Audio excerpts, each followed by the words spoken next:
Қайырлы күн достар, бүгін сіздермен еттен бәліш жасайтын боламыз. Алдымен менің каналыма тіркеліп, лайк басып, видеоның соңына дейін қарап, мені қолдап кетіңіздер.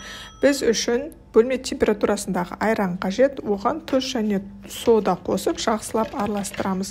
Оның үстінен бір жұмыртқамызды салып, тағы да араластырып аламыз. Оның үстінен еріген сармайымызды құйып, тағы да араластырамыз.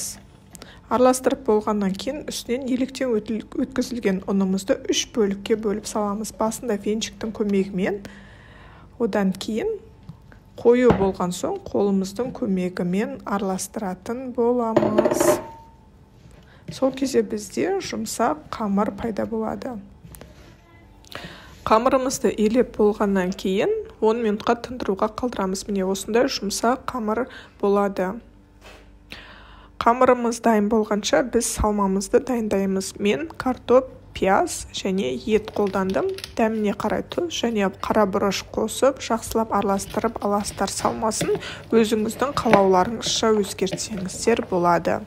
Келесі кезекте қамырымызды 2 бөлікке бөліп, суала жасап аламыз. Яғни бір бөлігі кішкене үлкен, бір бөлігі кішкентай болады. Екеуін де бірдей етіп, дөңгелек етіп жаямыз. Асты үлкен, беті кішкене кішірек болады.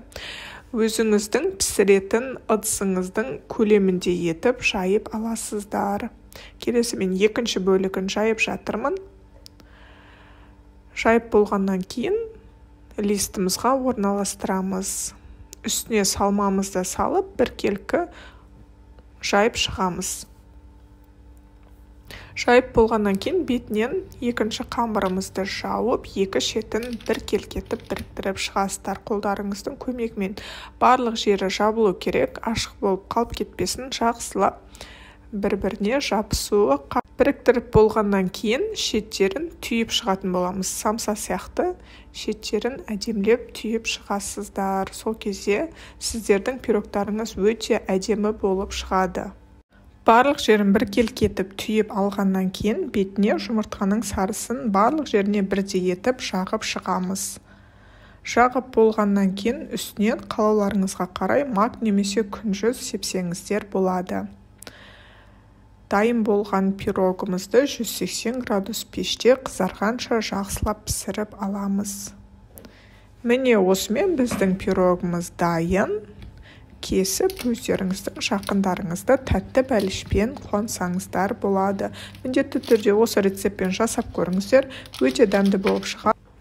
Сіздермен болған Айдана, менің каналыма жазылып, лайк басып, комментарий қалдырыңыз. Алдағы уақытта сіздермен өте көптеген рецепттермен бөлісемін. Сау саламатта болыңыздар.